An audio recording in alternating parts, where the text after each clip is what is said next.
Hello বন্ধুরা, মিষ্টি মজার গল্পের রাজ্যে সবাইকে স্বাগতম। গল্পটা যদি ভালো লাগে তাহলে চ্যানেলটা সাবস্ক্রাইব করে পাশে থাকবে কিন্তু। চলো শুরু করি। আজ আমরা গভীরে নামছি এক ভূগর্ভস্থ শহরের ভেতর, তার সবচেয়ে নিচের তলায় থাকা একটি গোলকধাঁধায়। এটা কল্পনা করো, মীরা চড়ে আছে এক বিশাল সবুজ প্রাণীর পিঠে, যার পায়ের ছাপ অন্ধকারে জ্বলজ্বল করে। তার বন্ধু রাফি পেছন পেছন আসে, এক জলজলে পায়ের ছাপ থেকে আরেকটিতে লাফিয়ে লাফিয়ে, যেন এক মজার খেলা। হঠাৎ একটি ছোট্ট পরিণামের দেয়ালগুলো জীবন্ত, ওগুলো ঘুমন্ত ড্র্যাগনের মতো শ্বাস নেয় আর ছাড়ে।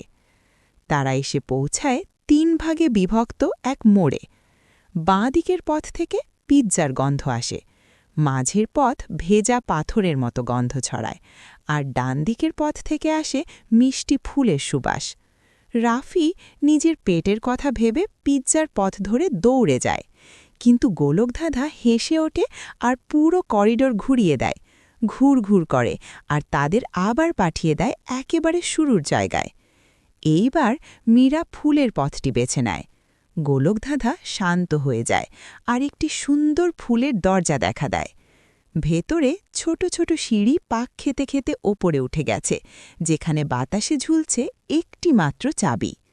মীরা সবুজ প্রাণীটি হাঁটু গেড়ে বসে।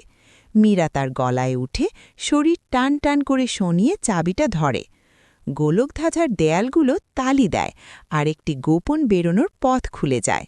বাইরে তারা খুঁজে পায় একটি লুকানো ভূগর্ভস্থ হ্রদ, যা চাঁদের আলোয় ঝিলমিল করা পানির মতো জ্বলজ্বল করছে।